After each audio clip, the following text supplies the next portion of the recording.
Hola, ¿cómo están a todos? Muchísimas gracias por venir al canal y tengo un invitado muy especial, una persona que, bueno, es especialista en el tema de el estudio de las sectas y aparte es abogado, a Carlos Bardavio. ¿Cómo estás, mi estimado amigo? Pues muchas gracias, Poncho. Todo bien por aquí, por España, Madrid. Muchas gracias por la invitación a tu canal, al que estaba muy interesado en acudir para aportar un pequeño grano de arena sobre la problemática jurídica de este tan famoso caso de Sergio Andrade y Gloria Trevi y otros, ¿no? Evidentemente.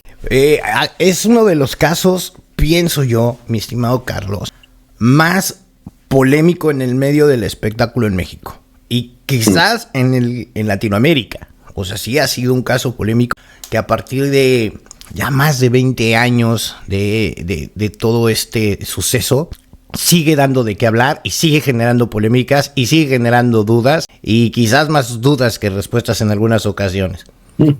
Cierto, y de hecho yo como español es un caso que conocía pues muy poco.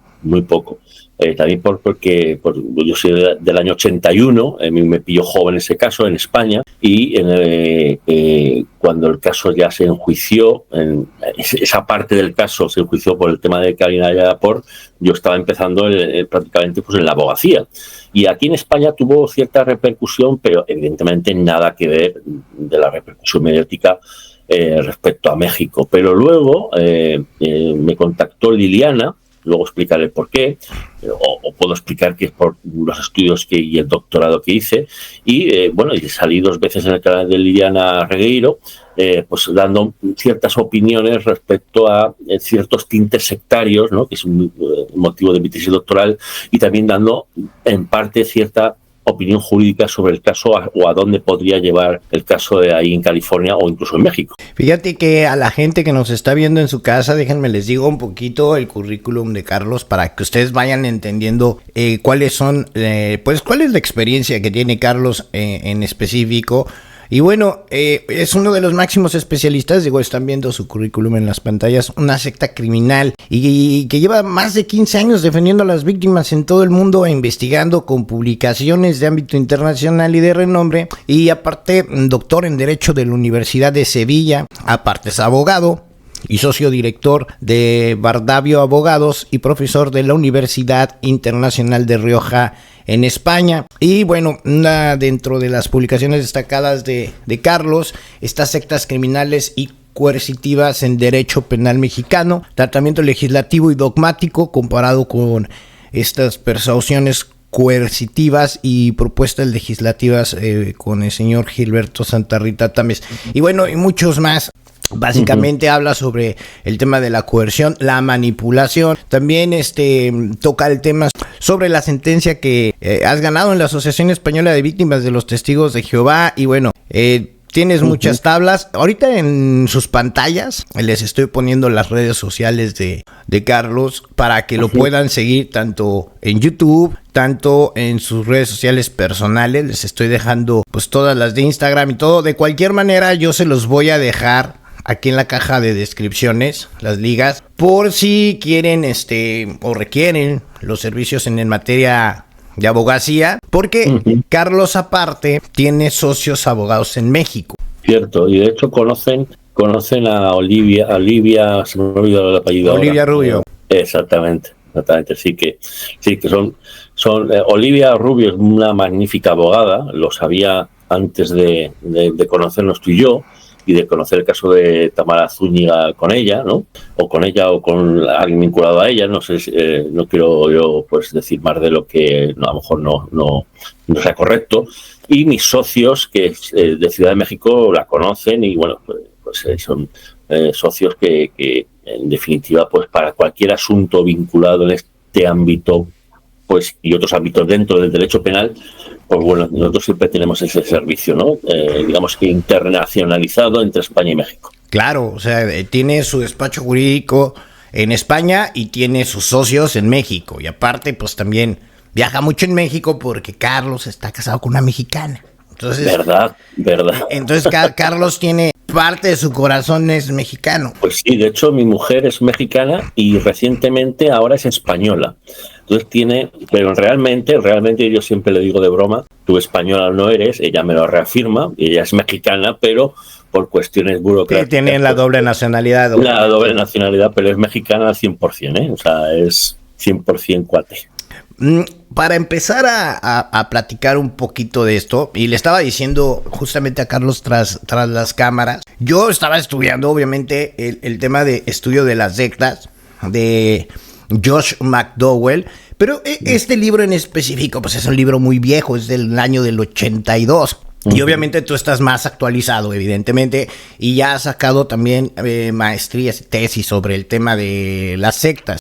Pero para poder entender este viaje, que tú nos vayas compartiendo tu punto de vista, tanto profesional como abogado, tanto como analista en el específico tema de las sectas y este tipo de grupos coercitivos, me gustaría empezar a darle forma al programa. Y obviamente para empezar a poner también a la gente en contexto. Fíjate que hay varias cosas en este caso que me llaman bastante la atención. Sobre todo cuando empezó a madurarse, cuando empezó a gestarse este dominio de, pues obviamente, una persona hacia un colectivo, con una ideología, ¿no? Eso es básicamente una secta.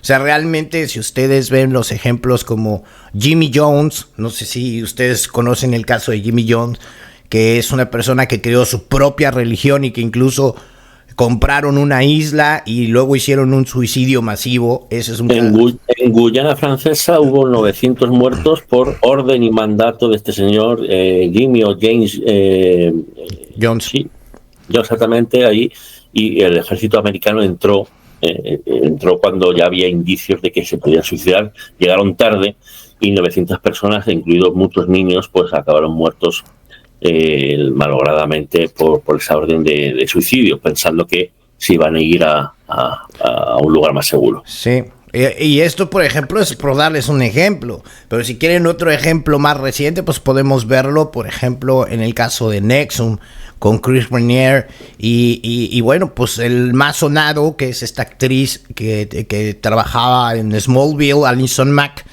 que hacía una especie de reclutamiento para Chris Renier. Sí. Y bueno, también lo podemos ver en el caso de Jeffrey Epstein con Ghislaine Maxwell, que no es tan marcado como un tema sectario, más bien es como un tema de trata de personas. Pero el caso de Renier, de NXIVM y de Jimmy Jones es sectario completamente. Y añadiría un caso mexicano muy famoso, o no tan famoso, pero también muy extraño, que es el caso de Joaquín Nazón García, el líder de la Luz del Mundo, condenado en California precisamente a 16 años y 8 meses por abusos sexuales a menores de edad. Utilizando su poder, parece ser. Ese ejemplo lo iba a poner ahorita, porque ese caso es un caso de sectario. O sea, eso es una secta. Incluso hasta yo me puedo atrever a decir, desmiénteme, tú eres el experto, y no quiero hacer apología a la guerra, ni mucho menos, porque no es mi intención, pero también puedo decir que hasta el tema de no te vayas lejos, la Segunda Guerra Mundial y Adolfo Hitler era un tema completamente sectario. Totalmente. Porque totalmente. La primera secta moderna mundial y macrosecta es el nacionalsocialismo, con el adoctrinamiento a la juventud hitleriana, por ejemplo, para no tener escrúpulos morales. Se les quitó la moral, se les impidió observar la moral para obrar conforme a derecho. Y eso es un caso que es que la doctrina penal, o sea, los juristas penales académicos de universidades, pues nombramos mucho. Y fíjate que chistoso, yo siempre lo he platicado, porque todos sabemos, pues en la vida todos sabemos, que hay cosas en una sociedad que no está bien hacer. O sea, por ejemplo, matar a una persona no está bien. O sea, eso lo entendemos, creo que todo el mundo en su sano juicio, y lo comprende. Sin embargo, en este caso específico pues Adolfo Hitler y en este tema de la secta, o de la primera secta moderna, que tiene razones, así que es conocida, era que la gente le decían en la calle: oye, ¿tú piensas que matar a esta persona por ser judía está bien? Y decían: sí, ¿pero por qué? No lo sé, pero está bien. Incluso se volteaban a ver entre ellos y decían: está bien, ¿no? Fue algo progresivo porque digamos, se insertó en la sociedad, sobre todo en la juventud. Ya venía de antes, pero así muy rápidamente, digamos, todo aquel que no comulgase con las normas de la raza aria, con la supremacía del nacionalsocialismo, era lo que se llamaba extraños a la comunidad. Uh-huh. Es decir, vagos, maleantes, homosexuales, judíos, gitanos, eran extraños a la sociedad porque no comulgaban con la sociedad alemana. Por lo tanto, el que por ejemplo, se exterminase, que eso fue al final, porque hubo varios proyectos, el proyecto Madagascar, que era llevarles a la isla de Madagascar, una isla enorme que está al este de África. Hubo muchos proyectos y finalmente la solución final, ¿no? Pero fue algo muy progresivo, pero muy rápido, ¿no? En definitiva. Pero sí que había un odio ahí insertado. Un antisemismo impresionante y una creencia de raza aria, raza superior. Pero bueno, al final, el contexto el cual yo le quiero dar sentido porque saqué este tema en específico, es porque les quiero dar un paralelismo. O sea, al final una secta inicia con una cabeza que genera una ideología, un pensamiento de superioridad que va completamente descontextualizado a las normas sociales y morales, ya sea religioso. Sí, y en el caso de Sergio Andrade, él era un productor ya afamado y tenía una autoridad no solo económica, sino una autoridad ideológica incriticable, que eso es fundamental. Si no, se le podía criticar porque era el Rey Midas. El Rey Midas, incluso en parte el Mesías, ¿no? Es decir, no se podía criticar porque todo lo que tocaba lo hacía oro, ¿no? Y por lo tanto, eso en jóvenes, menores de edad, como en este genera caso, un arquetipo de admiración. De admiración y de abuso de superioridad, tipo, paralelamente al caso de Jeffrey Epstein, que condiciona mucho la voluntad y el pensamiento, sobre todo de menor de edad. También puede pasar en mayor de edad, ¿eh? Sí, desde luego. Y bueno, ya poniendo este contexto a la gente, poniéndola en ese paralelismo de ejemplos, para que se den cuenta, porque mucha gente no sabe qué es un adoctrinamiento, qué es una secta, qué es una coerción. Les estamos poniendo un poco amplio el panorama. Y aquí en la historia, cuando empieza todo este rollo, cuando se crea Boquitas Pintadas en el 84, cuando esta persona empieza a hacer su proyecto de reclutamiento, porque pues obviamente todo lo fue pensando, todo lo fue maquilando, precisamente para hacer ese tema. Para que un adoctrinamiento funcione, tiene que haber un sistema egorreductor. O sea, tienes primero que bajarle la moral a las personas, y cómo lo haces, a través de la violencia, del hambre, de la explotación. O sea, que estamos viendo, por ejemplo, muy marcado ejercicios forzados, mala alimentación o alimentación condicionada. La gente que nos ve en su casa, yo le he dicho muchas veces a la gente, yo en alguna vez en mi vida, yo estuve en un anexo, alguna ocasión, y en ese tipo de lugares, son lugares egorreductores. En México no están permitidos, no son legales los anexos 24 horas. O sea, hay unos que son como Oceánica y que son anexos de paga o clínicas de rehabilitación. Pero los anexos 24 horas de los que yo te estoy comentando, de Alcohólicos Anónimos, son anexos que no están regulados por las condiciones en las que se viven adentro. ¿Me explico? No es como Oceánica, que pagas 100,000 pesos al mes y vives en la playa y vas en caballo y te rehabilitas. No. Aquí te meten con 50 personas que no tienen dinero, que han cometido crímenes, que han cometido delitos y que su familia ya no los aguanta y los encierra. Y son prácticamente aportaciones voluntarias. Por lo tanto, las condiciones en materia de estructurales son pésimas. O sea, son insalubres. Vaya, a mí me tocó ver pues, una persona que falleció ahí, por ejemplo. A mí me tocó ver un abuso hacia un niño de 14 años de edad. O sea, me tocaron ver muchas cosas en las cuales yo no sentía que estaba en un anexo, sentía que estaba en una prisión. El contexto de hacer este tipo de anexos 24 horas por 3 meses, que es lo que te tienen encerrado, es bajar el tema egorreductor.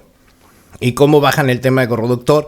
Fácil, te dan de comer 2 veces al día, solamente te dan una tortilla, te dan lentejas, o sea, los alimentos no son vastos, te ponen a hacer trabajos en los cuales requieren mucho esfuerzo físico y te ponen a escuchar pláticas de tribuna durante 17 horas, 18 horas. Eso es casi una tortura. Es una tortura, en realidad. De hecho, el Tribunal Supremo alemán declaró, bueno, así brevemente, como tortura el que la policía estuviera durante 2 días haciendo declarar a un sujeto en un caso muy famoso. Es decir, que hay casos que, como tú bien has explicado, pues hay muchos elementos que llevan a adoctrinamiento, en parte, y ese adoctrinamiento penetra más fácilmente cuando el sujeto está cansado mentalmente, ya sea por cansancio físico, es decir, por largas jornadas de ejercicios físicos, mentales, oraciones, escuchas, etcétera, etcétera.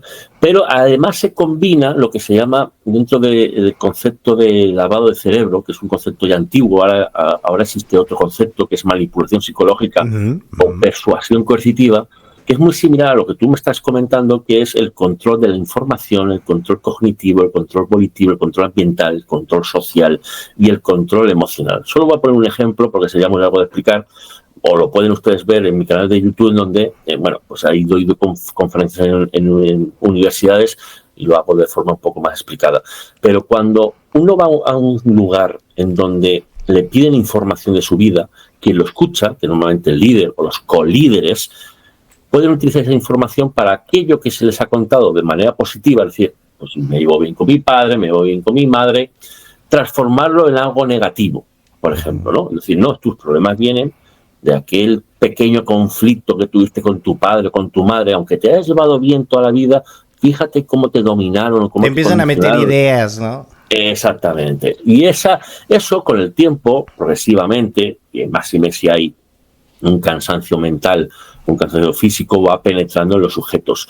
Y además luego está un elemento nuclear o dos, que es una autoridad incriticable. Es decir, cuando uno va a un sitio de este tipo, como tú has comentado, o alguien va con Sergio Andrade, no puedes criticarlo, porque son los que saben, aparentemente, ¿no? Y luego, ¿por qué? Y además uno deposita la confianza en ellos. Uno va, o sea, estas chicas, estas niñas que fueron ahí, en el caso de Sergio Andrade, confiaron en él, confiaron en Gloria y confiaron en Raquel, porque eran mayores de edad. Depositaron toda su confianza. Claro. Es muy similar lo que sucede en los casos de sectas destructivas o sectas coercitivas, o en los casos de tipo Jeffrey Epstein, que los van conociendo en un momento dado en donde no hay vuelta atrás. Sí, claro. En este caso en específico, a diferencia de el caso de Jeffrey Epstein y Ghislaine Maxwell en específico, eso era un reclutamiento y bueno, pues ya sabemos qué es lo que hacía este señor. Pero en el caso específico de este tema, de Sergio Andrade y de Gloria Trevi y Portillo, era porque la niña admiraba a Gloria Trevi, porque ese era su arquetipo a seguir y porque ese era su ilusión. Y entonces esto es más complicado aún. ¿Por qué? Porque la gente está yendo de propia voluntad a un instituto, a una escuela en donde busca ser una estrella. Sí, y eso es muy común en grupos coercitivos y sectarios. Normalmente la víctima es la que va. Que va. animada a veces o aconsejada por alguien del grupo o por un tercero que desconoce digamos, la criminalidad del grupo, pero eso es muy común. Por eso la víctima no es que caiga en la secta, esto me lo dicen muchas víctimas, no caí en la secta, fui captado. Uh-huh, uh-huh. Aquí hay un punto importante, y eso es lo que quiero ir llevando el programa en una cronología, porque estamos hablando vamos a hablar del caso de California, vamos a hablar de temas jurídicos, de lo que está pasando con Gloria Trevi, lo que va a pasar. De las prescripciones, tenemos que hablar de las prescripciones porque es un tema muy interesante. Un poco aburrido, pero lo intentaré explicar de la forma más sencilla. Pero es necesario para que la gente lo sepa, porque lo sepa entender en un tema jurídico y profesional. Pero aquí justamente en este viaje comenzamos con un punto que a mí me llama poderosísimamente la atención. Estamos hablando del año de 1991. ¿Y por qué hablo de este año en específico? Salen unas revistas de Gloria Trevi que se llaman Las maravillosas historias de Gloria Trevi, una madre así, ¿no? Estas revistas que salen en 1991 me llaman la atención por lo siguiente. Son dirigidas a un nicho y a un segmento de jovencitas, de niñas, entre 11, 12 años de edad hasta 17, 18, 19, y que evidentemente en el contexto, en el contenido de la revista, tú podías ver a lo mejor una nota de un cantante, podías ver unos dibujitos de Gloria Trevi, hay como unas caricaturas, unas historietas, pero más o menos como en la sexta hoja de la revista, veías un test. ¿Y qué era este test? Este test era un contenido completamente hipersexualizado, en el cual estaban preguntando a una niña de 13 años que dijera qué es una espuma, qué es un óvulo, que no se espante, que no tenga miedo, que los espermatozoides, o sea, contenido completamente, un test completamente para un adulto, güey, en todo el contexto y en todo el sentido de la palabra. Bueno, este test viene en todas las revistas de Gloria Trevi desde el año de 1991 en adelante. 3 hojas después de ese test hipersexualizado. Y repito, donde habla de ritmo, donde dice que tener relaciones no está mal, sin embargo va dirigido a un nicho y un segmento de mercado de niñas. O sea, es importante subrayar esto. Una niña de 12 años en el año de 1991, ¿qué te va a hablar de ritmo? Por Dios, ¿qué te vas a ver de ese tipo de cosas hipersexualizadas? Y 3 hojas después, en estas revistas, viene precisamente una invitación a estas jóvenes, a estas niñas, para que se vuelvan parte del coro de Gloria Trevi. E incluso pone algunos nombres de algunas niñas que fueron de una u otra manera, como que las están, pues como que van a ser elegidas o probablemente vayan a ser elegidas, pero como diciendo, mira, ya me manda esta niña de 13 años de Saltillo, ya me mandó sus fotos y ya me mandó su cassette y ella está participando para ser corista de Gloria Trevi. Había un cupón, la dirección, Colonia Tabacalera, a un costado del Metro Revolución. Y estos cupones los llenaban niñas de 12 años de edad.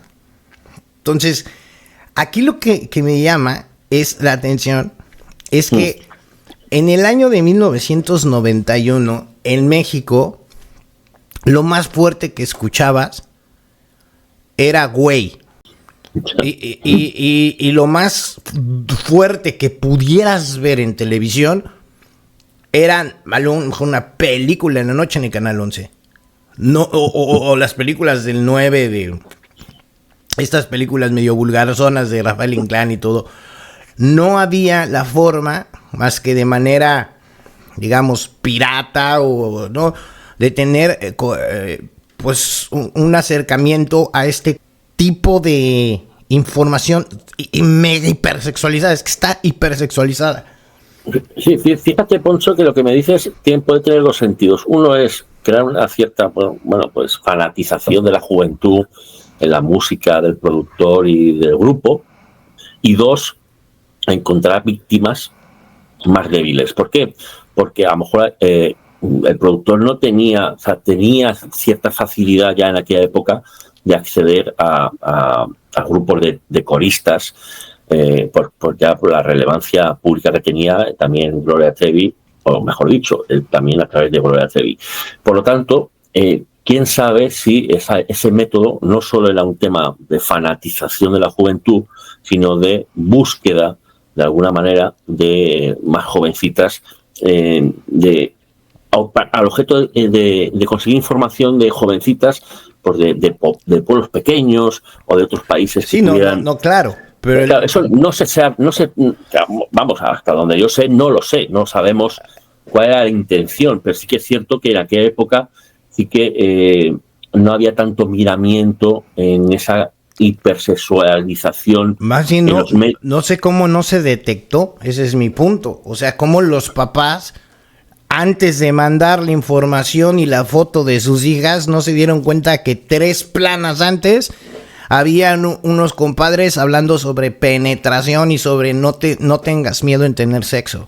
Claro, fíjate, también es cierto que, por ejemplo, en España hay cierto sector, por ponerte un ejemplo, ¿no?, de que anima a la educación sexual ya en esas edades a través de los profesores.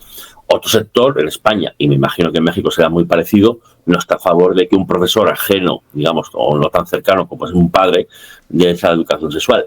Es decir, no me preocupa tanto ese panfleto, sino las intenciones que hubiera ocultas detrás de ese panfleto si las hubiera. Bueno, obviamente con los años nos dimos cuenta que las personas que llegaron a mandar esta información, pues bueno, fueron víctimas. ¿Y qué ocurre? ¿Sabes quiénes revisaban todos los cuponcitos y todas las cintas y todos los videos? Las mismas víctimas de la secta, las mismas víctimas. O sea, esto no lo revisaba una persona profesional de mercadotecnia, no. Lo revisaba una niña de 12 años viendo quién la iba a suplantar. Es increíble, porque... Eso sí se ha dicho, y yo no te pongo en duda porque no sé todo. Yo llevo un año trabajando de forma pormenorizada este caso por un interés personal, ¿no? Si luego, si quieres, te explico un poco mejor. Pero evidentemente tú y otros oyentes de tu canal sabrán muchos pormenores del pasado como este, que es muy interesante, puesto que si había otras niñas, habría que preguntarle a esas niñas quién les ordenaba, quién en concreto le ordenaba revisar esa información. Es decir, es un caso muy complejo, porque tú lo has dicho antes, tiene muchos matices, eso es evidente, y son muchos años durante la comisión delictiva y luego hasta el día de hoy. Sí, pero eso es un ejemplo. O sea, eso es una pizquita, porque esto puede tener mucha polarización en el escucha, y el escucha puede decir, hey Poncho, aliviánate, o sea, no seas tan cerrado de mente. Yo lo hablo más por el contexto de un contenido hipersexualizado para una niña de 12 años, como preparándola, como el preámbulo de, güey, el sexo no es malo, o sea, no es malo, sí, ahora inscríbete. Lo que más me llama la atención es que otras niñas, que a lo mejor en aquel momento del año 91 me ha parecido entender, estuvieron revisando esa información. Eso me llama mucho la atención. Sí. Que no sea, es decir, lo que tú has dicho, alguien capacitado para revisar al objeto de encontrar a una niña pues en el mundo del espectáculo. Si lo que fueran otras niñas, si es así, eso ya es un indicio en parte, ¿no?, de la instrumentalización de los menores. Es una instrumentalización, exacto. Y bueno, eso me llama en parte, porque así empieza. O sea, estaba en su auge, 90s, los años mozos de Gloria Trevi. Tenemos en el camino otro punto importante, y son estos famosos calendarios de Gloria Trevi, que son fotografías tomadas por Maritza López. En estos calendarios, que bueno, muchos mexicanos lo compraron y seguramente eran los calendarios de cajón en ese cuadro mental de donde arreglan los coches y ahí está el calendario de Gloria Trevi, ¿no? Pero en la parte final de los calendarios hay fotografías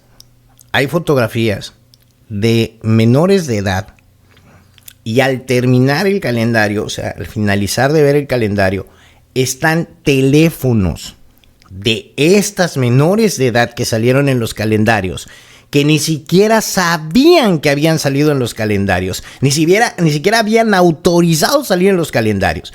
Y estos teléfonos que venían en los calendarios eran una especie de hotline. Entonces, imagínate tú, que tú hablas por teléfono, una persona de 35 años, 38 años, a una hotline y te contesta una niña de 12 años, güey. Porque la pusieron a contestarte, no porque quisiera. Tiene más pinta, si fuese así, y si eso es correcto, al objeto de cierta, digamos, explotación sexual. Es una explotación sexual. O sea, pero el tema, aunque sea por teléfono, porque, o sea, pero fíjense cómo va la perversión de este compadre. Va diciendo, pues primero vámonos por las revistas, luego vámonos por los calendarios. Bueno, en todo este punto que te estoy diciendo, nadie vio nada, porque todo mundo lo vio normal. O sea, no lo vieron como matices perversos ni nada, güey. Porque, pues, si en ese momento, a lo mejor, y como hay mucha gente ahorita en el auditorio, me hubieran dicho, pues cálmate. O sea, está normal, es una información sex, no pasa. Sí, estás introduciendo un poco los inicios, yo creo que muy bien explicado. No pongo en duda nada de lo que dices porque no tengo yo esa información, pero desde luego no es lo mismo publicitar contenido sexual para adultos que algo que tenga que ver con los menores de edad, que ya en aquella época, aunque fuese a primeros de los 90, ya era una época madura, en parte, aunque no, legislativamente y penalmente no, y solo ha demostrado las leyes que ha habido luego posteriormente tanto en México como en otros países en cuanto al respeto a la libertad sexual de los menores, puesto que a mí, solo te voy a dar un dato, a mí me llamó mucho la atención de este caso, el tema de los embarazos durante la minoría de edad. Me llamó muchísimo la atención, puesto que puede haber en España, por ejemplo, por un ejemplo, y en México también, porque así sucedió, que un mayor de edad y una menor de edad tuvieran relaciones sexuales en aquella época estaba inclusive casi dentro de la libertad, ¿no? Estaba dentro de la libertad porque en España y también en México se podían casar. En España hacía falta una dispensa, ¿no? Una dispensa es una autorización de los padres y también de la Iglesia Católica, si quería ser religioso. Y en México, hasta donde yo sé, siendo mayores de 16 años, y no me quiero equivocar, creo que mayores de 16 años o 15, no estoy seguro, se podían casar y tener hijos. ¿Qué sucede? En el caso de Karina Yapor, en las relaciones sexuales era tan menor que era evidente, pero a mí lo que me llamó mucho la atención de este caso, muchísimo, es la cantidad de hijos, incluso entre con algunas hermanas, ¿no? Es decir, durante la minoría de edad. Y eso es un indicio en el 95, en el 98, en el 2010 y en el 2024 de que algo estaba pasando. Sí, claro. O sea, obviamente, bueno, este tema de los embarazos, porque la mayoría de los embarazos se dieron al final, antes de ser capturados por la Interpol. Y esto fue porque este señor, te digo, pues este señor siempre influenció a sus arquetipos en gente pervertida y perversa, siempre. O sea, cuando dijo voy a hacer boquitas pintadas, se basó en un personaje de un libro de Manuel Puig, escrito en 1969, que se llama Boquitas Pintadas, donde el protagonista de la historia es un hombre alcohólico que las golpea y que tiene relaciones con una niña de 13, de 14, de 15. Y este libro de Manuel Puig está dividido en dos secciones: Boquitas Pintadas de Rojo Carmesí y Boquitas Azules. Y precisamente habla sobre los años de los 30 en Argentina, en la época rural argentina, en donde pues este señor pues andaba con menores de edad y no pasaba nada. Y ese fue su modelo. En el caso de los embarazos, el modelo de Andrade fue precisamente un estafador, güey. Y te voy a explicar por qué. Cuando la Interpol los estaba siguiendo, él tenía mucho miedo a la extradición. Muchísimo miedo. Y de hecho, él incluso les dijo a Gloria Trevi y a Raquel, si nos extraditan, nos matan. Así. Entonces, él se había enterado de un caso de un estafador que para no ser extraditado a Italia, embarazó a una brasileña y tuvo un hijo brasileño. Y entonces había como una legislación aparentemente, en donde si tú tenías un hijo brasileño, podías no ser extraditado a tu país. Entiendo. Y seguramente tú estás mejor informado que yo en cuanto a que no sé si en aquel momento había convenio de extradición en México o Brasil. Claro, pero a eso voy. O sea, no tengo muy claras las fechas. Yo como abogado penalista, lo primero que preguntaría es en qué día nació cada hijo. Porque no lo tengo claro, no lo he escuchado, no lo he buscado. Seguramente pues estar equivocado y a lo mejor ellas mismas lo han dicho. Pero eso es un tema muy interesante porque es el momento de cuando hubo la relación sexual consentida o no consentida, según la edad que tuvieran en el momento de la relación sexual. Digo consentida o no consentida porque puede ser agresión sexual. O igualmente agresión sexual, aunque fuera consentida porque eran menores de edad. ¿Cómo se obtuvo el consentimiento? Con abuso de superioridad, con manipulación, con engaño. Claro, aunque sean menores de edad en aquella época, que incluso se podían casar en aquella época en México, también en España, pero hay que preguntar en qué circunstancias se dio la relación sexual. Y la fecha de nacimiento de estos niños y niñas es muy importante porque hasta donde yo también tengo entendido, él practicaba, por lo que dicen las víctimas, abortos con Coca-Cola. Lo ha explicado Liliana Regueiro. Sí. Eso es algo gravísimo porque no es un abuso sexual, es una agresión sexual gravísima. Y hay que saber el por qué y en qué momento se hacen esos abortos, porque es otro delito. Los abortos se hacen en Texas. Y de hecho, lo que hacían es que las mandaban a Texas a abortar. Incluso te voy a decir una cosa, para que te des un quemón. Gloria Trevi se presume que abortó 8 veces. Nada más Gloria Trevi, 8 veces.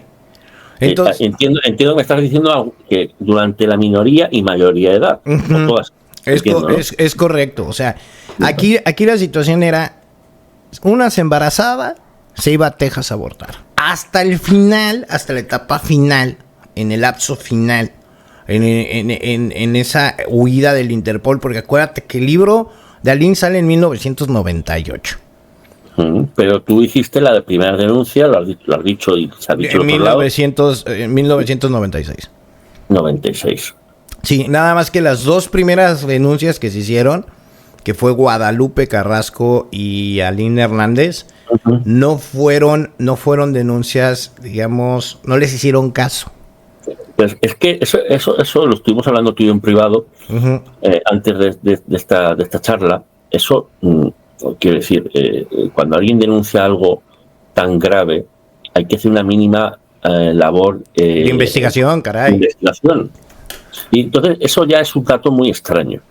Muy extraño. Aquí lo que pasa es que aquí en la situación, y justamente el día que tenía que ir a comparecer Sergio Andrade, Gloria Trevi y Raquel, justamente por la denuncia de Guadalupe Carrasco y de Aline Hernández, y le repito, la fecha fue 1996. Esa fue la primera denuncia en realidad. Y pues nada más fue Gloria Trevi y Raquel, el otro señor no fue porque le dio flojera. Y entonces las autoridades dijeron, no pasa nada, te creemos.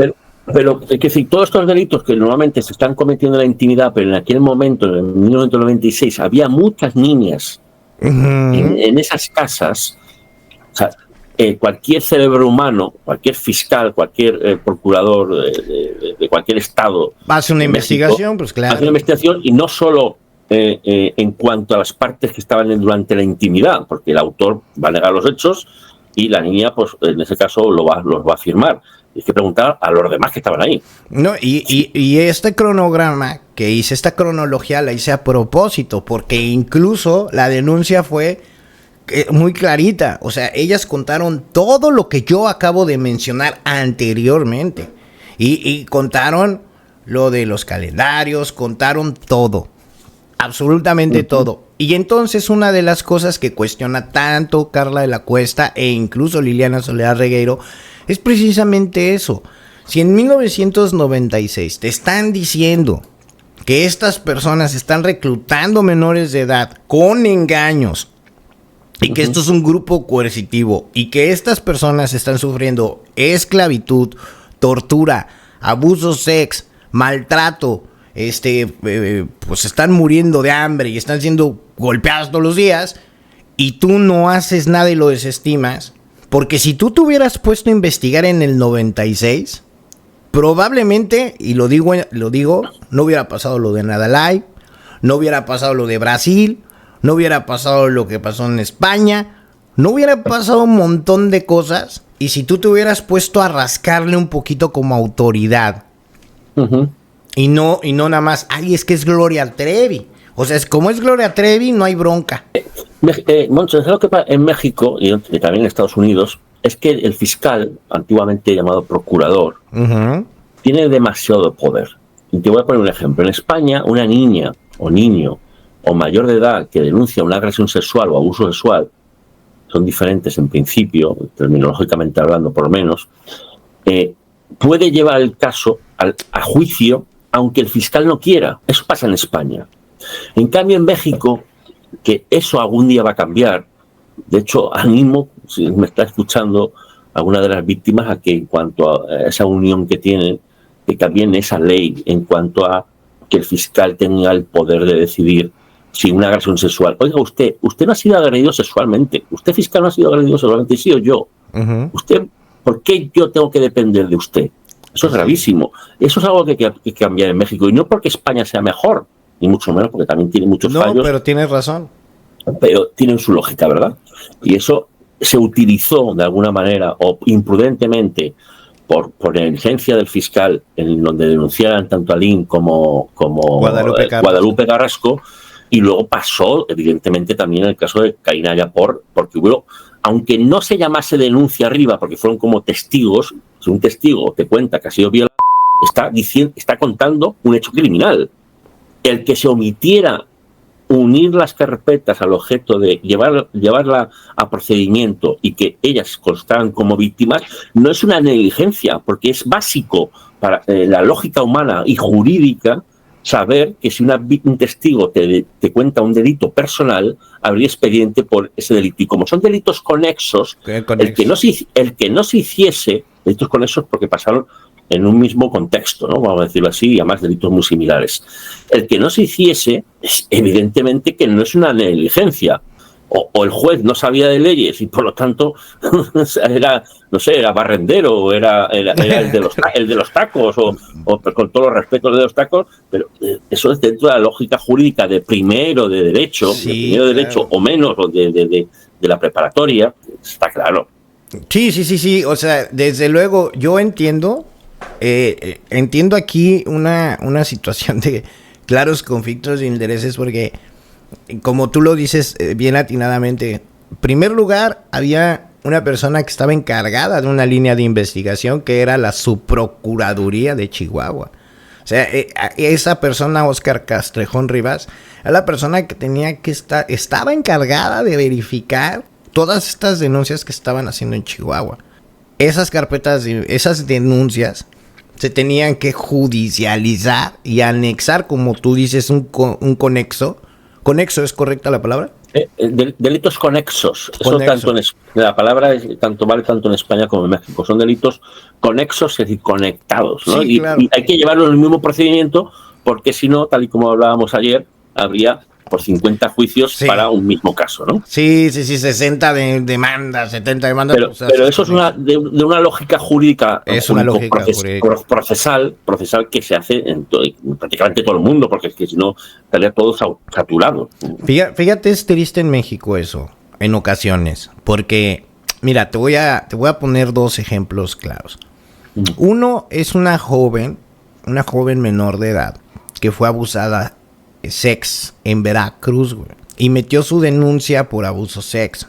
y lleva 1 año y medio y ni siquiera se ha judicializado la carpeta. Esto es un problema de burocracia y de autoridades aletargadas. Es una burocracia criminal completamente, ¿no? Y esa jovencita pues no ha tenido su justicia. Y por otro lado, lo vemos porque a veces la gente no entiende como mucho de leyes, no entiende como el contexto de las leyes. Hay un influencer, probablemente lo hayas escuchado, que se llama Fofo Márquez. Uh-huh. Y aquí en México, este señor, justamente en este año, el 5 de marzo, fue detenido por las autoridades. Hay un video en donde se ve golpeando a una señora que se llama Edith Márquez en una plaza comercial en Naucalpan. Está el video, están las pruebas. Este caso y la detención de Fofo fue el 5 de marzo. A Fofo se le metió a Barrientos, que está en Tlalnepantla de Vaz, simple y sencillamente por medida cautelar. ¿Por qué? Porque la sentencia que él está ahorita pugnando, bueno, por la cual va a ser sentenciado, porque todavía no está sentenciado. Ahorita es un presunto. Es presunto inocente. O sea, hasta que el juez de control no le dictamine la sentencia como culpable por intento de feminicidio con grado en cuestión de género, uh-huh, y diga van a ser 18 años o 40 años, él no es un culpable sentenciado. Eso es la realidad, o sea, así funciona la ley. Entonces, este güey lleva 8 meses, casi 9 meses, y no ha sido sentenciado. Con videos, con pruebas, con testimonios, ya se hizo el juicio oral y el cuate no ha sido sentenciado. A ver, solo por aportar algo, no dudo, en todos los países de corrupción. O sea, en España no somos menos que en México. Tenemos ahora muchos casos muy importantes contra políticos de alto rango en España del gobierno.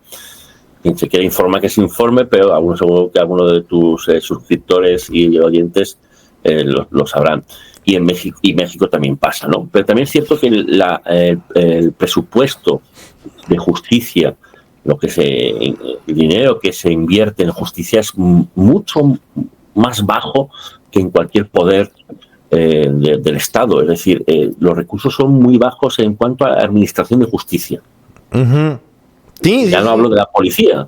Y yo también entiendo que, más allá de fiscales y jueces corruptos que hay en todo el mundo, hay fiscales que están saturados, están colapsados de procedimientos. Realmente, yo creo, no digo en estos casos, pues no lo sé, pero por la experiencia que yo tengo en España y en México, tal y como me dicen mis socios, realmente están muy colapsados de trabajo, y no es que no quieran resolver, a veces que no tienen tiempo, sin perjuicio de que hay cosas muy extrañas en algunos procedimientos, como evidentemente el de Chihuahua. Sí, o sea, si un caso no se hace mediático o si no tiene influyentismo, pues el caso se va con un proceso normal para todos. Mira, hace 3 años, uh-huh, yo fui a la fiscalía a levantar una denuncia. Entonces llegué a la fiscalía, y esto se lo comento a la gente para que también los quiero invitar a reflexionar y a concientizarse de no hacer denuncias a lo tonto, a lo baboso, Eso, por supuesto. Y les voy a decir por qué. Porque, mira, te diré, porque colapsan el sistema, no sirven para nada. Exacto. Y eso hay muchas denuncias de ese estilo. Discúlpame que te haya interrumpido. No te preocupes. Y bueno, pues llego a la fiscalía y digo, bueno, voy a levantar mi denuncia. Me pasan a tomar mi declaración. ¿Por qué vas a denunciar? Por usurpación de identidad, porque me robaron mis cuentas y ahí tenía dinero y así. Me toman mi testimonio y me dicen, ya es todo, gracias, nosotros le llamamos. Aquí está su número de expediente. Le dije, no, ¿a cuál nosotros nos llamamos? Deme mi copia. No, pues pues casi nadie la pide. No, pues yo sí la pido, dame mi copia. ¿Quién me va a llamar? No, pues te va a llamar un ministerial. Y ya se acerca un señor y me dice, mira, yo voy a ser tu ministerial. Porque te lo asignan, o sea, tu ministerial en principio va a ser tu ministerial hasta que tu expediente se vaya a la mesa. Uh-huh. Y ya me dice el ministerial, yo te voy a llamar por teléfono. Ok. Pasaron 2 semanas y no me llama por teléfono, entonces yo voy a la fiscalía. Oye, ¿qué pasó? Pues no me han hablado. ¿Cuál es tu número de expediente? No, pues es este. Pues ¿cuál expediente? Era una hoja vil, güey. Nada más que tenía un número de folio, ¿no? Ah, pásate. Y ya sale mi ministerial. No, es que yo le llamé, pero pues no me contestó. Dije, ah, cabrón, pues qué raro. Porque pues yo estaba esperando su llamada. Tengo 2 semanas esperándola. Me vuelven a tomar mi declaración. Nada más que ahora me preguntan todo. Te cuestionan todo. Claro. ¿Y por qué esto? ¿Y por qué esto? ¿Y por qué esto? ¿Y por qué esto? ¿Y esto qué? ¿Y esto qué? ¿Y esto qué? Y al final de mi ratificación, porque esa es otra declaración que doy, me dicen, ok, tráeme tus pruebas en un pendrive. Ya voy con mi pendrive, entrego mis pruebas y de repente volteo, güey, y veo así en los escritorios de la Fiscalía de Quintana Roo, cajas y cajas y cajas y cajas de expedientes, güey. Pero cajas y cajas, así como mi expediente que me habían hecho, pero expedientes tumbados, un güey sacando cajas de expedientes ya como archivo muerto, porque si pasa tanto tiempo, pues ya se van al archivo muerto y los destruyen. No tienes idea cuántas. Y le digo, güey, es impresionante la cantidad de denuncias que hay aquí. Me dice, más de la mitad son puras pendejadas. Más de la mitad no proceden. O sea, me atrevo a decirte que el 70% de las denuncias que me hacen no proceden, güey. Me salgo de la fiscalía entendiendo, güey. Entendiendo y tratando de comprender si mi caso en ese momento era más importante que el caso, a lo mejor, de un abuso sex. Dije, evidentemente no. O sea, evidentemente mi caso, pues nunca va a ser igual, güey. Mi caso, pues es usurpación y no pasa nada. Puedo recuperar mis tarjetas y eso. O sea, mis cuentas bancarias y eso, ¿no? Perdí un canal, pero no pasa nada. No es lo mismo que abusen, ¿no? Y me paro así en la fiscalía, en el lobby, y me dice, a ver, señor, ¿qué va a hacer usted? No, pues quiero mi copia. Pues yo era el señor copias, güey. O sea, yo siempre tenía que tener mis copias. Y estás muy bien porque sin copia no consta acreditación de lo que has hecho. Y entonces pido mi copia otra vez para mandarla justamente a YouTube y reclamar que me habían robado mi canal y varias cosas. Y me siento y en lo que me van a hablar para darme mi copia, obviamente estoy hablando horas esperando una copia. Una señora al lado de mí, uy, joven, yo llevo 1 año y medio. Y le digo, ¿y a usted, señora, qué le pasó? ¿Qué le pasó? Me dice, a mí, mi esposo casi me mata a golpes. 1 año y medio y no han metido preso a su esposo por maltrato, por intento de feminicidio, porque es eso. No, joven. Bueno, esto que yo les estoy diciendo fue hace 3 años, cabrón. O sea, sigo esperando a que mi ministerial me diga qué mesa me tocó y si ya se judicializó mi carpeta de investigaciones. No lo sé, güey. 3 años. Es que es el problema de México, que todo depende mucho del fiscal o antiguamente llamado procurador, y eso es un problema, pues, puesto que están saturados y muchas denuncias son denuncias que no tienen la gravedad y la, digamos, prueba. Ojo, porque luego ellos también lo que hacen es ver que no solo la gravedad del delito, sino qué pruebas tienes. Si tú denuncias algo muy grave pero no tenéis ninguna prueba, es un caso que va a estar más aparcado, digamos, más atrás, que uno a lo mejor menos grave, pero que tiene más prueba. ¿Por qué? Porque el trabajo, o sea, el Ministerio Fiscal, hay que darle parte del trabajo hecho. Hay que ayudarle a trabajar. Es una cosa común. La víctima necesita ayudar al fiscal y el fiscal a la víctima, pues es algo común. O sea, es algo que tiene que ser compenetrado sin perjuicio de la labor de la policía, claro, evidentemente. Pero a mí lo que me preocupa, por ejemplo, en el caso de Chihuahua, y aquí vamos a tocar las complejidades de las demandas, denuncias, o lo que se pueda llegar a hacer. O sea, les voy a decir qué es lo que me preocupa y cuál es la realidad de las cosas. O sea, tampoco voy a venir aquí a decirles, no. Es que sí se pueden abrir los expedientes de Chihuahua, sí se puede hacer esto, se puede. Les voy a decir cuál es la realidad. las niñas fueron a denunciar a Chihuahua, las niñas en ese momento tenían indicios de tortura, se les podían hacer exámenes psicológicos, incluso se les podían hacer exámenes para determinar si en algún momento habían sufrido algún daño genital. O sea, estaba el momento fresco, los golpes, las declaraciones, las denuncias. Este tema, evidentemente fue hace muchos años, más de 20 años. Y evidentemente eso, hoy por hoy, pues tú vas a Chihuahua, te van a decir esto ya, señores, pues ya prescribió, güey. O sea, esto ya no va a proceder. ¿Por qué? Porque en el momento que se metieron las denuncias, no sabemos qué pasó, pero no se judicializaron esas carpetas de investigación y no llegaron al juez Pineda. No, si sabemos qué pasó.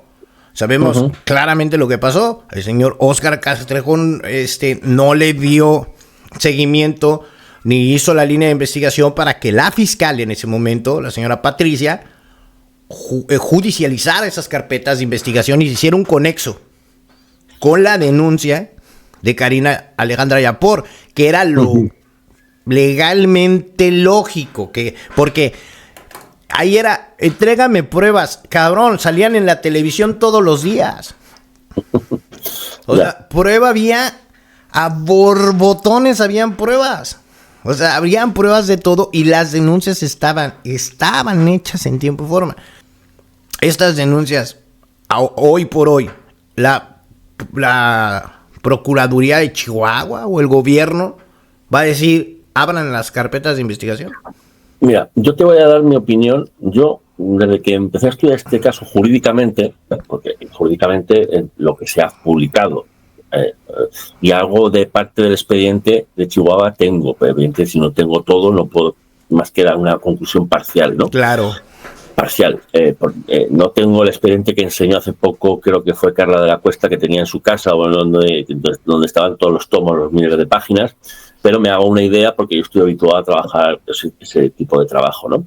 Mira, fíjate que ahí en Chihuahua estuve revisando el Código Penal de Chihuahua de los años durante cuando se cometieron los delitos. No puedes utilizar un código penal distinto salvo que sea en beneficio del presunto autor. Sí, claro. ¿De acuerdo? Claro. En principio, en esa época no existía el delito de trata de personas. El delito de trata de personas es un delito del Protocolo de Palermo del año 2010 que luego entró en vigencia en México en 2012. Ok. Entonces, he escuchado en algunos canales que dicen, primero, el delito de trata de personas no prescribe. No, pues primero, el delito de trata de personas actualmente tiene una prescripción enorme y es muy difícil que prescriba. En México, actualmente, el delito de secuestro no prescribe actualmente, pero en el año 95, 96, 97, 98, 99, 2000 y hasta el año 2007, en Chihuahua, tenía una prescripción que era bastante grande, y ahora si quieres hablamos del tema de Tamara Zúñiga en cuanto a la prescripción. Luego escuché en otros canales de que hablan de que el delito de lesa humanidad no prescribe y que por lo tanto el delito de trata de personas tampoco. Claro, si tú le preguntas a un abogado ahora mismo, ¿el delito de lesa humanidad prescribe? O a Google, o a ChatGPT, etcétera, te va a decir que no, porque el delito de lesa humanidad es un delito de la Corte Penal Internacional. Claro. Del Estatuto de Roma, es un delito internacional junto a los delitos de genocidio y delitos de crímenes de guerra y delitos de agresión.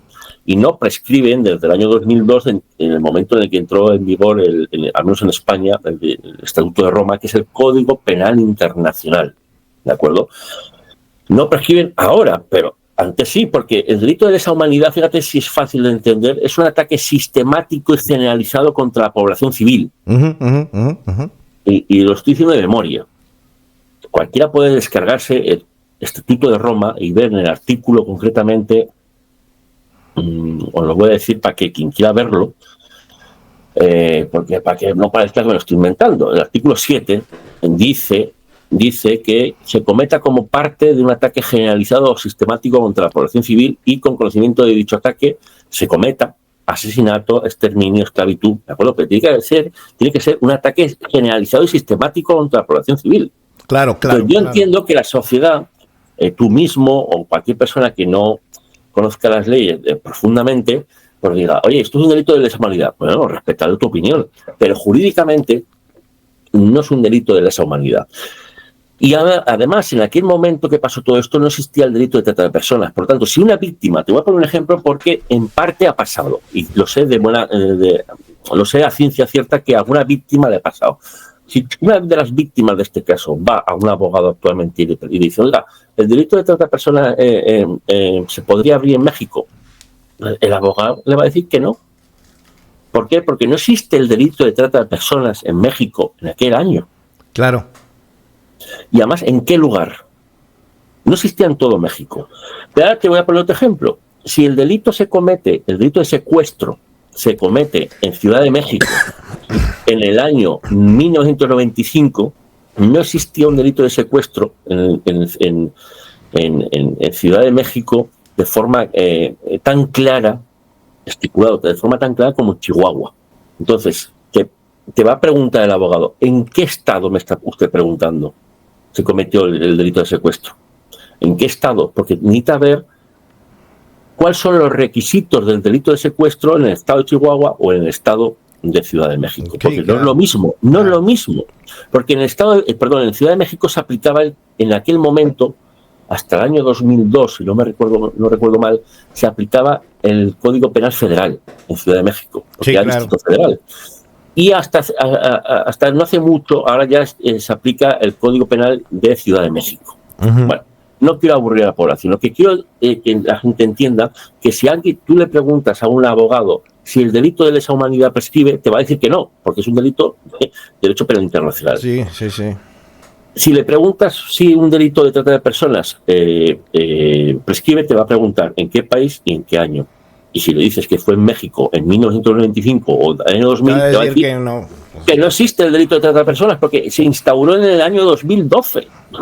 O sea, es un dato interesante porque muchos contextualizamos, o sea, ¿en qué sentido? Tiene toda la estructura organizacional el que planea, la que es el gancho, la que lava el cerebro y la lugarteniente. O sea, esa estructura. Pero es que es lo que hemos aprendido ahora. Es decir, la sociedad sabe lo que es el delito de trata de personas. Más o menos lo sabe. Exacto. Eso es lo que iba a decir. En aquellos años no existía. Eso es lo interesante y es lo que quiero darle a entender al auditorio, a la gente que nos está viendo. O sea, nosotros sabemos que esto tiene todos los matices porque camina como trata de personas, habla como trata de personas y hace cuac, y lo sabemos, ¿no? Uh-huh. Pero en ese tiempo no aplicaba. Exactamente. ¿Qué sucede? Yo entiendo la decisión de Olivia, el apellido, recuérdame, Olivia Rubio. Rubio, exactamente, perdona. La decisión de Olivia Rubio, que creo que era la abogada de denunciar por secuestro, ¿no? Sí, de llevarlo por secuestro es una decisión muy inteligente. Muy inteligente. Es una buena abogada, es una decisión inteligente. Ni más en el caso de Tamara Zúñiga. ¿Por qué? Mira, si yo me he preocupado por buscar el Código Penal de Chihuahua de años 97, 98, los años que estuvo Tamara Zúñiga, si no me equivoco. Uh-huh. Y mirad lo que es el delito de secuestro. Dice, el artículo 229 del Código Penal de Chihuahua, que fue vigente hasta el año 2006 o 2007, esa versión, dice, es la privación de la libertad, tendrá el carácter de secuestro y se sancionará con prisión de 20 a 40 años uh-huh. y multa de 500 a 1000 veces el salario uh-huh. si se realiza cualesquiera de los siguientes casos. Es cuando se trate de obtener rescate, un caso, uh-huh. que no es el caso. Sergio Andrade no solicitó un rescate, ¿verdad? Uh-huh, no. Vale, pues entonces ya no es este supuesto. ¿Ese es el artículo 163 y 163 bis o es el artículo 9? No, este es el artículo, al menos el que yo creo que es el correcto, el 229 del Código Penal de Chihuahua. Es que es el de Chihuahua, yo te estoy hablando del federal. No, pero sí. Pero no, el de Chihuahua. Es que el federal en aquella época no tenía delito de secuestro. Y te digo por qué. El delito de secuestro en México entró a través de la Ley General de Prevención del Secuestro, que creo que es del año, no me quiero equivocar, 2010 aproximadamente. Existía el secuestro en los códigos penales de los estados, pero no en el Código Penal Federal. Entonces, claro, eso es un problema, era un problema evidentemente. Y diré más, pero el segundo supuesto de secuestro es cuando se trate de obtener información de la víctima o una persona relacionada con ella. Tampoco es el caso. Tercer supuesto, cuando se amenace con privar de la vida a la víctima o causarle algún daño físico grave para que ésta, un tercero o una autoridad realice o deje de realizar cualquier acto. Este es el que parece que es. Es el que encaja.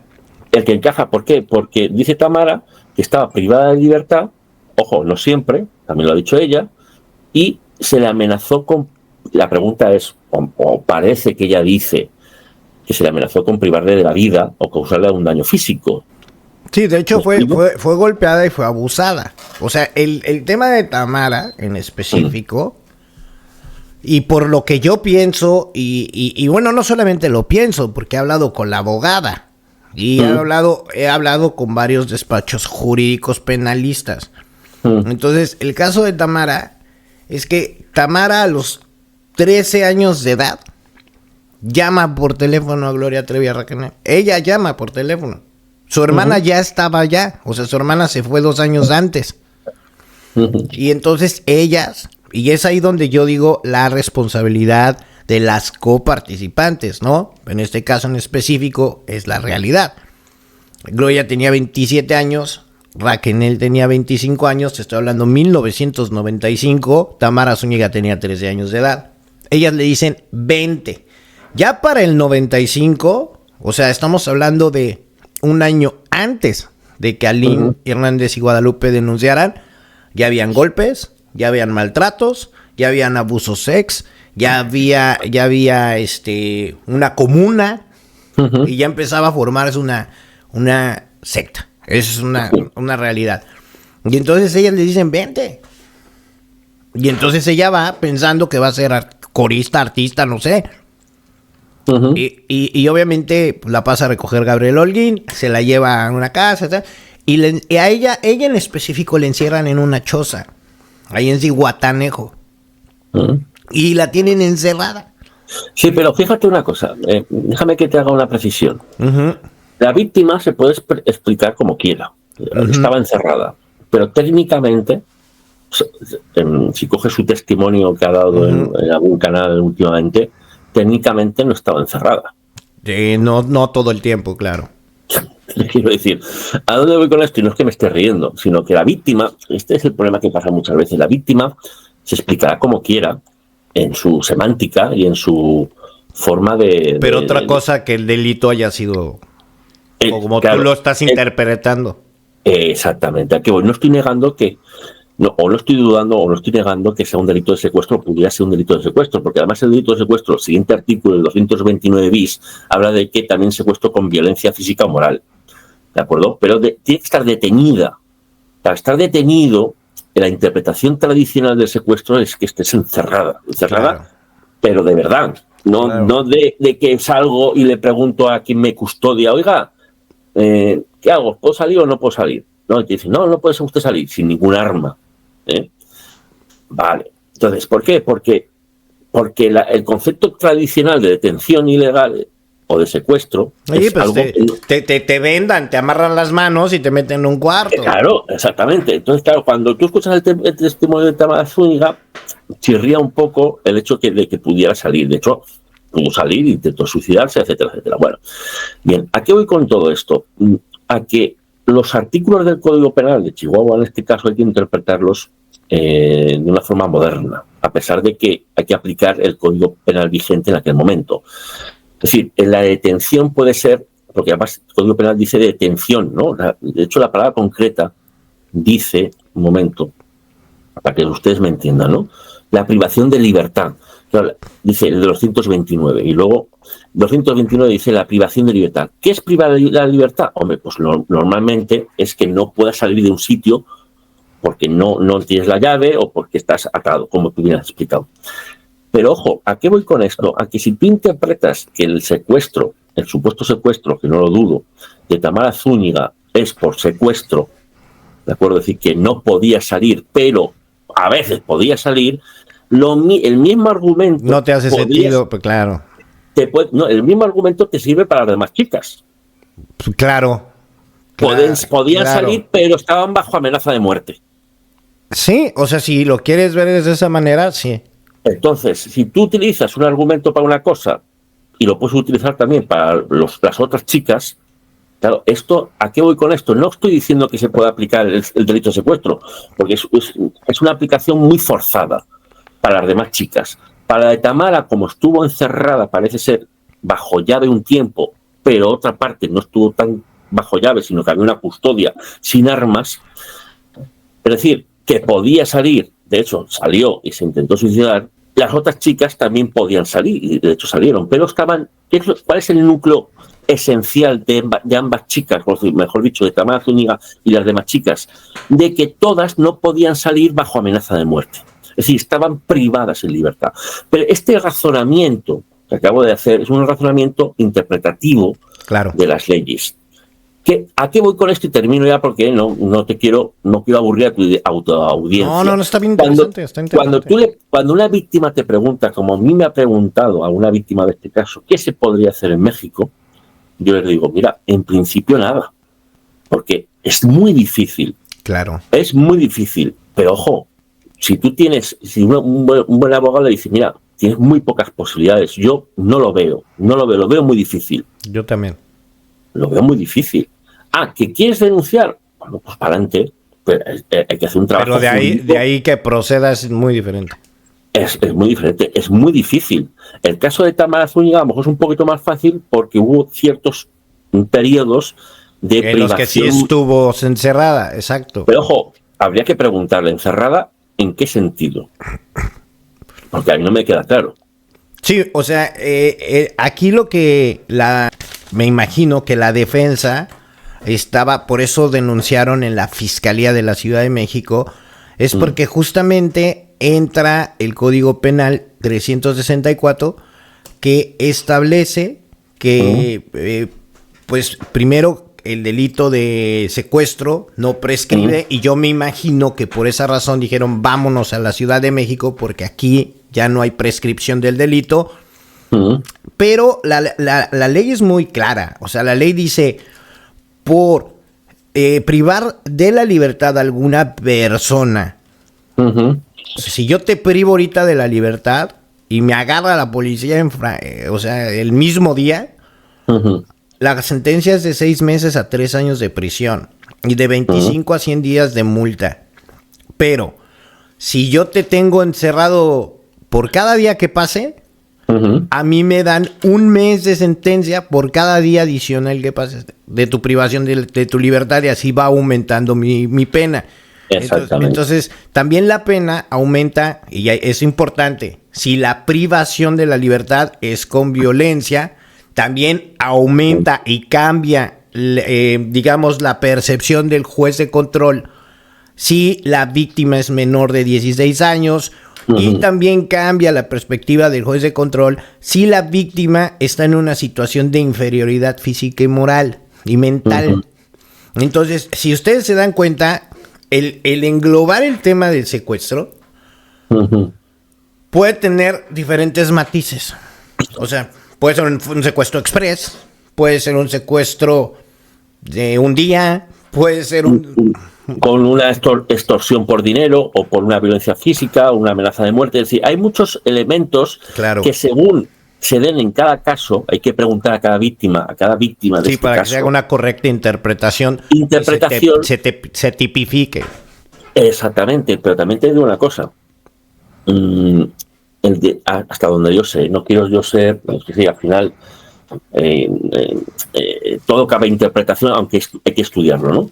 Pero en mi opinión, el delito de secuestro es imprescriptible desde el año 2010 o 2012 que entra la Ley General de Prevención del Secuestro. Antes, en Chihuahua, tiene una pena de 20 a 40 años y agravada cuando hay violencia física hasta 50 años. Es decir, que sería como mínimo de 30 años.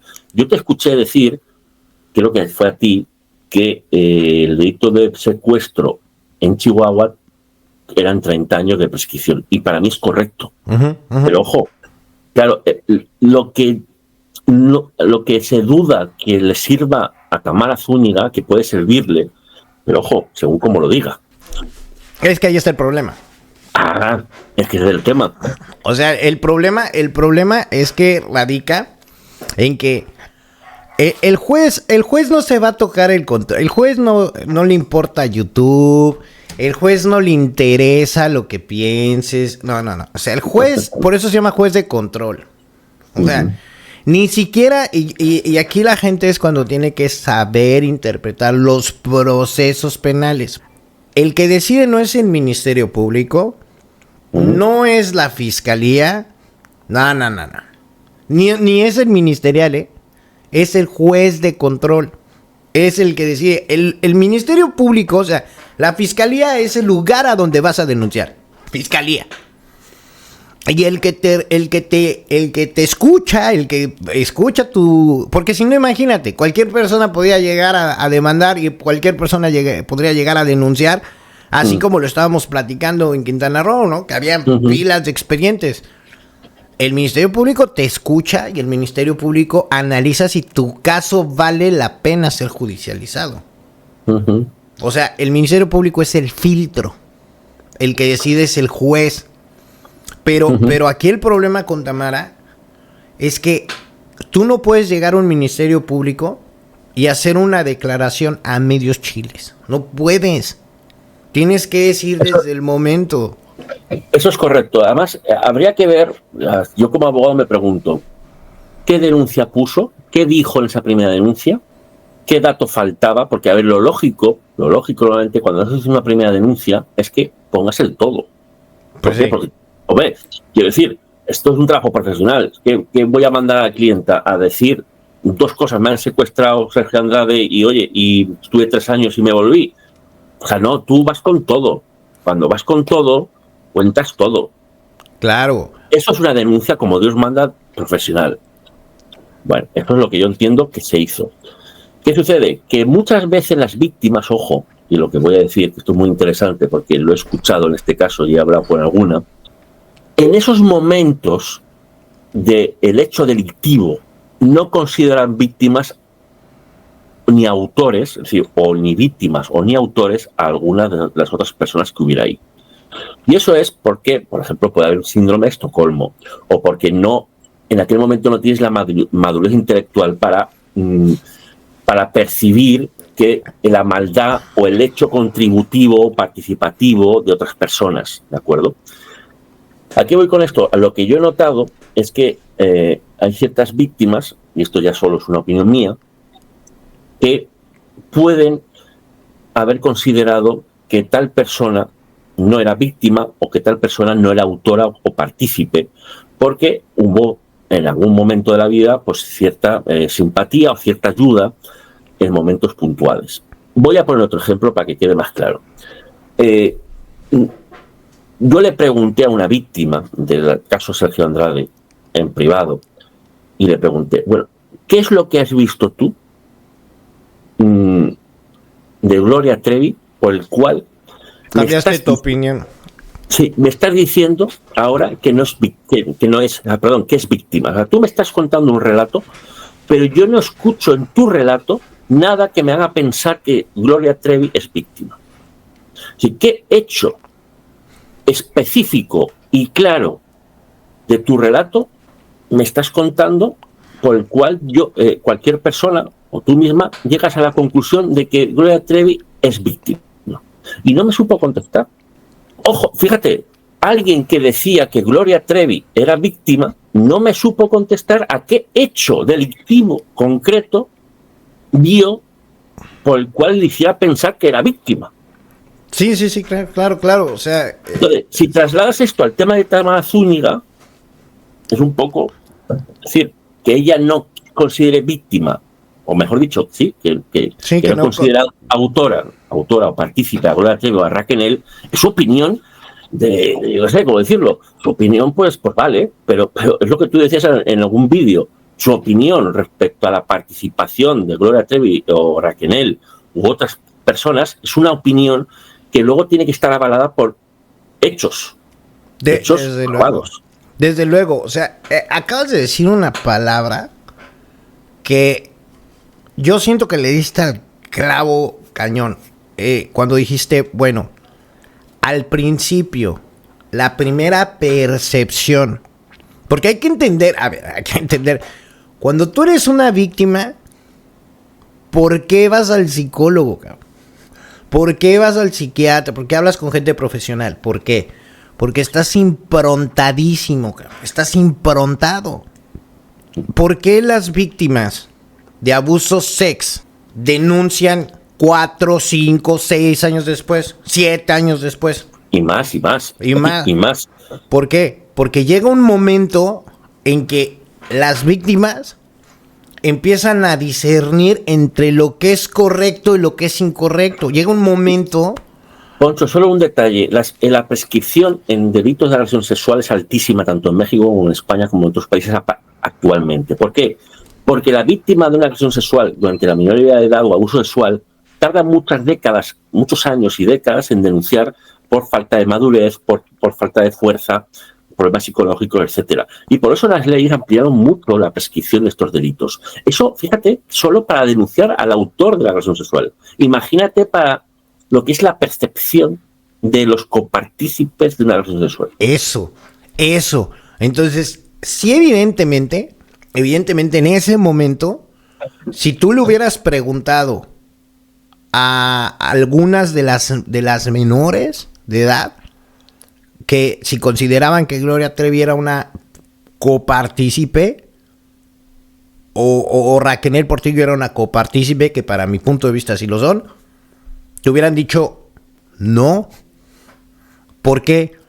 Pues el síndrome de Estocolmo, porque no están diciendo... Porque a lo mejor las víctimas también, es que lo que considera la víctima que es un delito, es decir, el que no te penetren, o sea, ¿quién penetraba?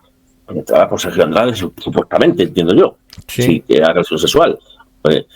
Y la víctima, si no le penetra otra mujer, si es menor de edad, y también incluso la mayor de edad, va a pensar que es quien está presente en ese momento no es agresión sexual, porque no, pero en verdad el que está presente y tiene poder o capacidad, como la madre que permite que el padre acto, exacto, es copartícipe o coautora inclusive, aunque no penetre, de agresión sexual. Eso tanto en España como modernamente en España, como también puede caber esa posibilidad de coautora de agresión sexual, aunque no penetre una mujer a otra mujer, porque está presente y ayuda en eso. Entonces, lo que pasa, y ya finalizo porque creo que me has entendido muy bien, y también tus televidentes, o ¿cómo se dice, no? El auditorio. El auditorio, exactamente.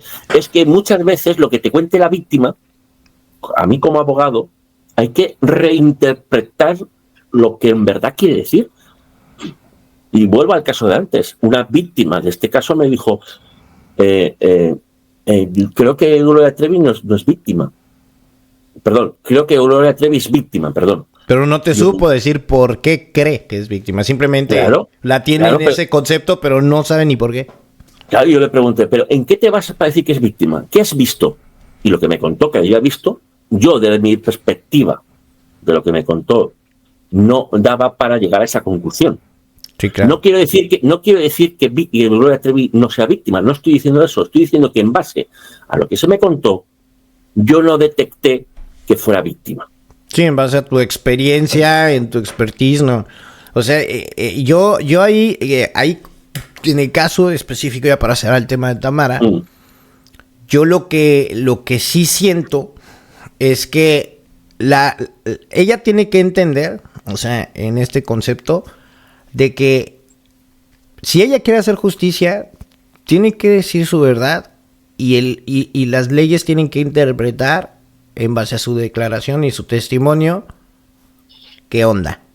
Porque al final tú tenías 13 años y si estas personas no te hubieran llevado, no te hubiera pasado lo que te pasó. Es así de sencillo, ¿no? Y yo veo complicada la postura y sobre todo el hecho de que salgas a las redes sociales y de verdad sí te afecta. O sea, sí es un peligro salir a las redes sociales y andar cambiando tus versiones y andar Mira, Poncho, pues me sabe mal decir esto, yo lo dije en algún otro canal y no lo digo con la intención de molestar a ninguna víctima, sino con la intención de que yo creo que las víctimas no han estado bien asesoradas. Porque cuanto más habla uno, y no quiere decir que yo vete de la libertad de expresión, que la víctima puede contar lo que quiera. Claro. Pero ojo, porque eso, la otra parte está pendiente de lo que digas. Claro, está esperando tu error que comentas. No, y la semántica también. El cómo lo cuentes y cuándo lo cuentas, bajo qué circunstancia lo cuentas. No quiere decir que yo no anime a las víctimas a contar su historia. Al contrario, es muy necesario, pero tienen que saber que no se puede hacer alegremente.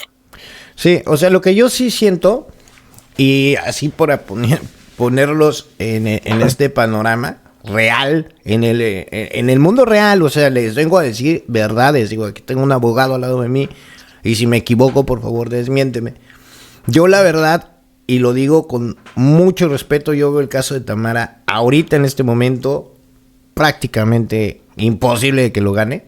No veo la forma de la manera en que lo gane, no lo veo.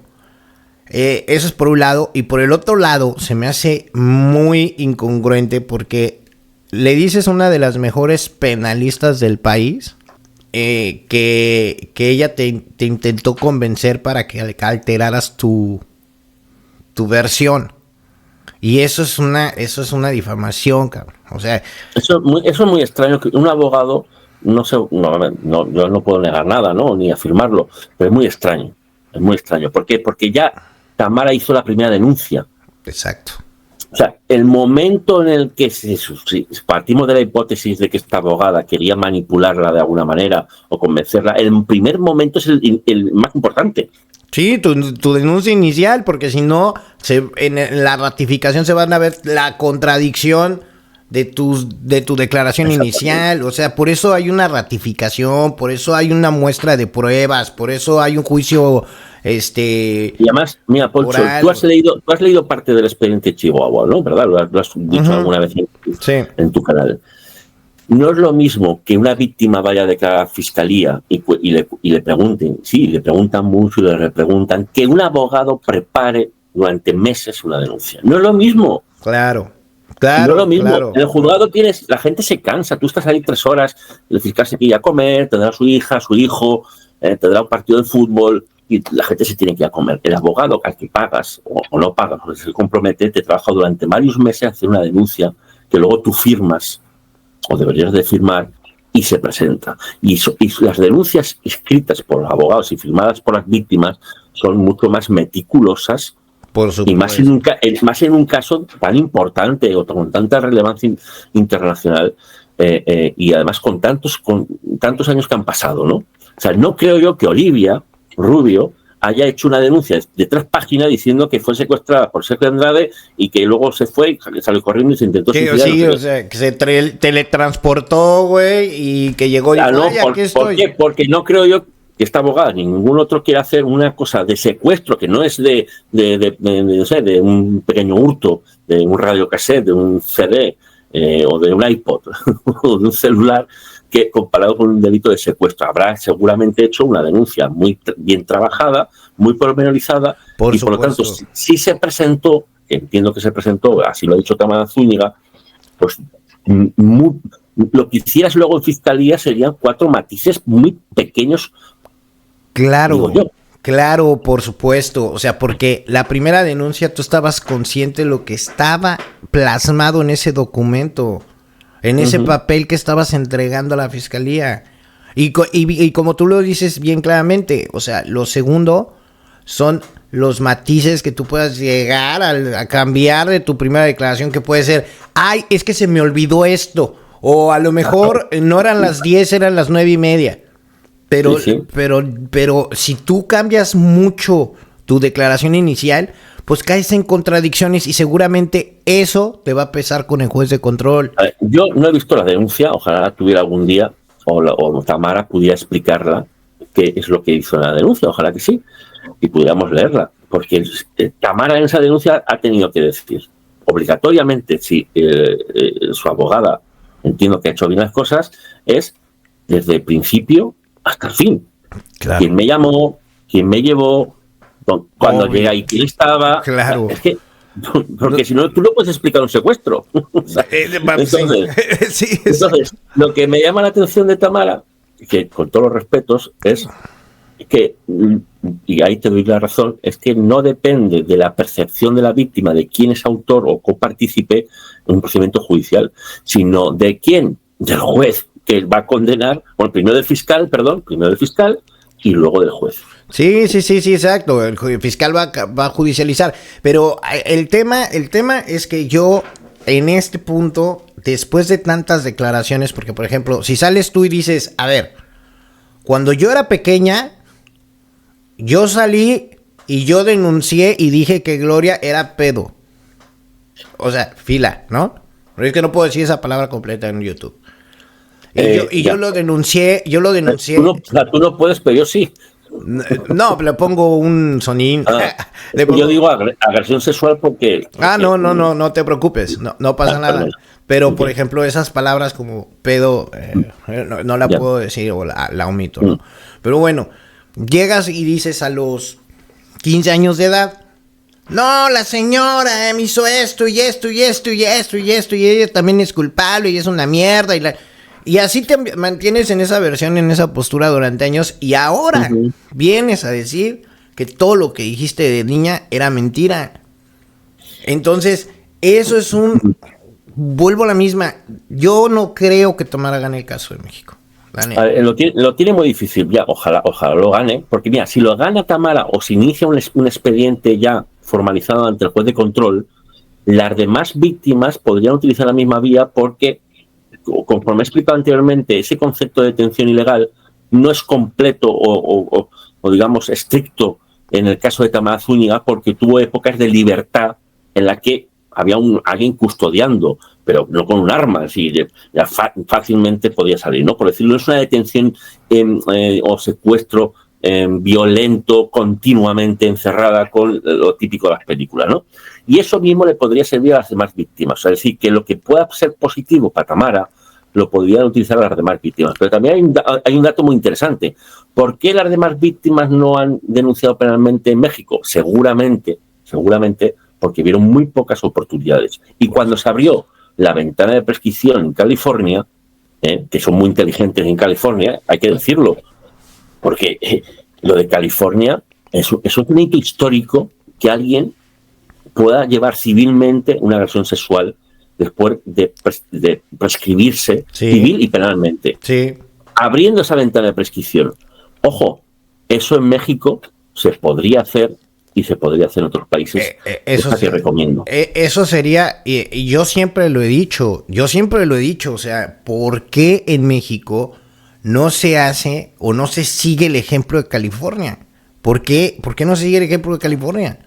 Es que te voy a contar un dato y con esto casi que voy a tener que finalizar, perdona que digo Poncho, porque tengo una reunión de trabajo en 5 minutos. No te preocupes. Mira, fíjate que en California ha funcionado, han sido 3 años de ventana de prescripción con muchísimas demandas, el caso Sergio Andrade, Trevi, Raquel y las víctimas de las Jane Doe, y en México se podría hacer. ¿Y por qué no se hace? Porque yo creo que por 2 motivos. Uno es porque colapsa el sistema, ya está colapsado, colapsaría. Segundo, porque los esfuerzos que se están haciendo actualmente están en leyes para, como en este caso, protección, o hace Carla de la Cuesta, en protección o en contra de la trata de personas, pero sin percatarse, de que el ámbito civil puede tener también una forma de compensación. Claro, el ámbito penal es mucho más duro porque hay una pena de prisión.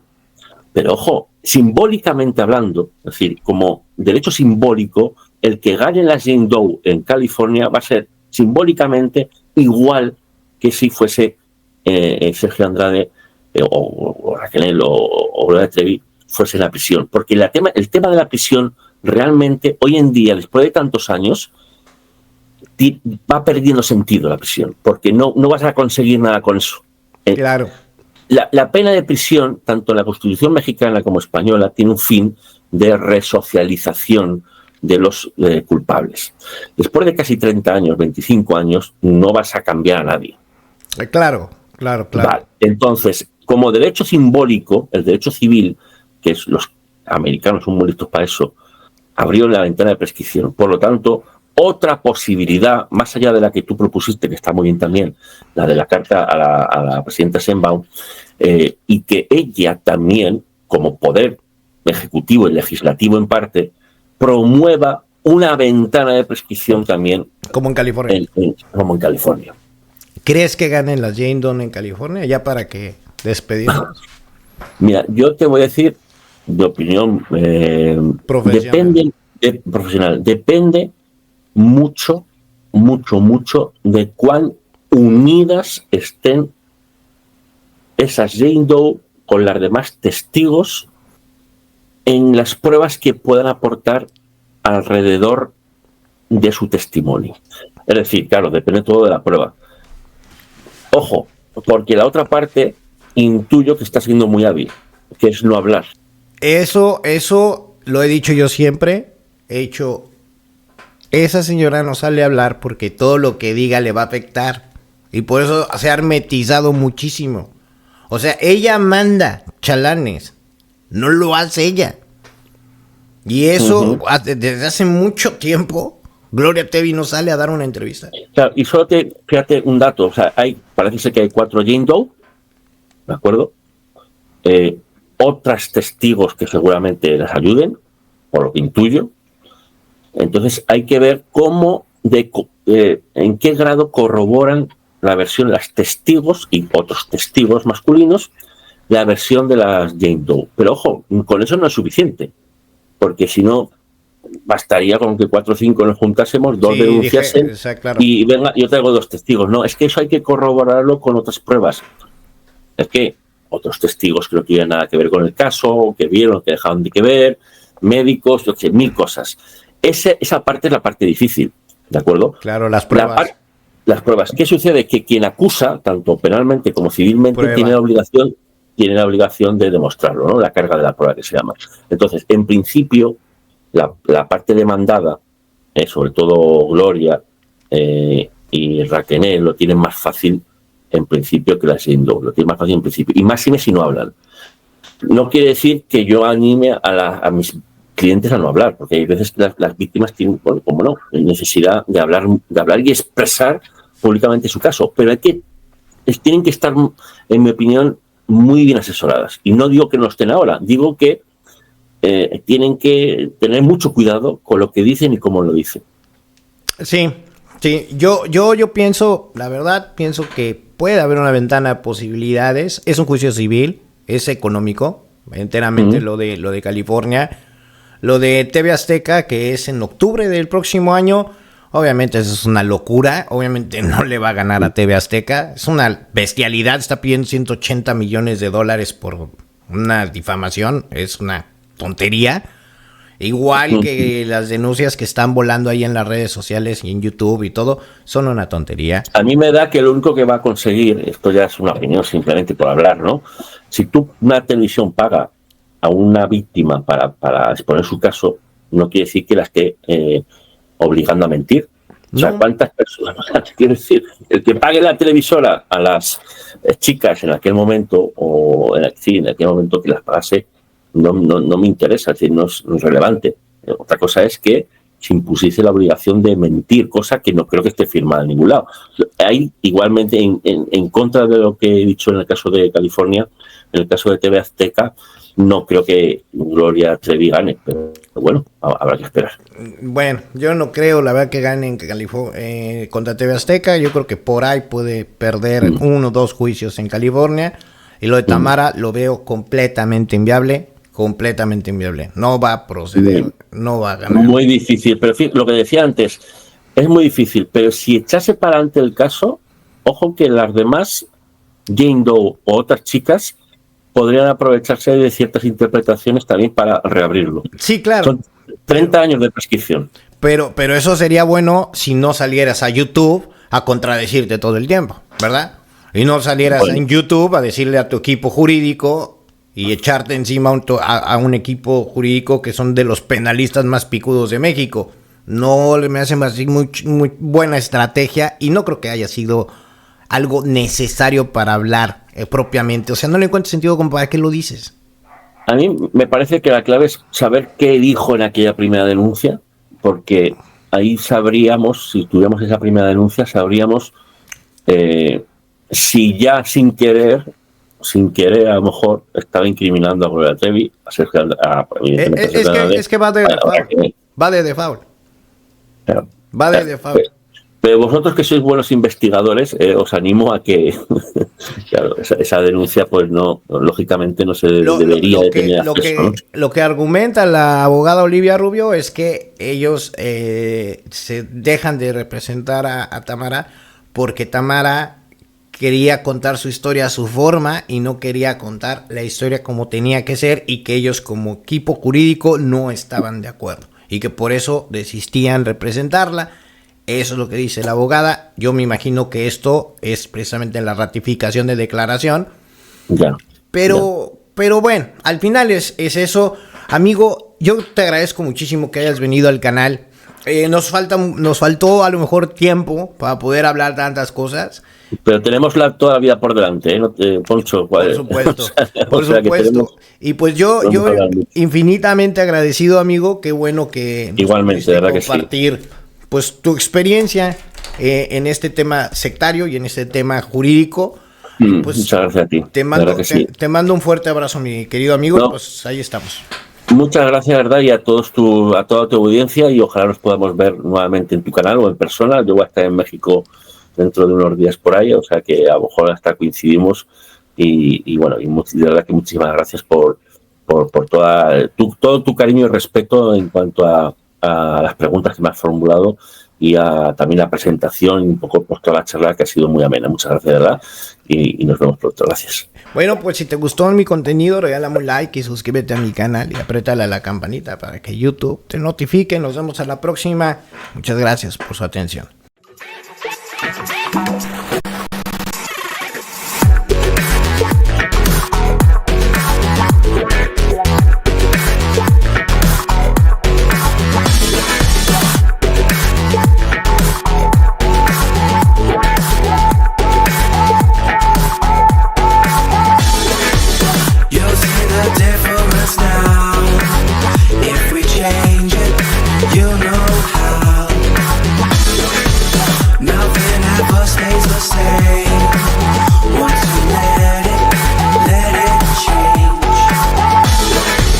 It's like a family tree, part of you.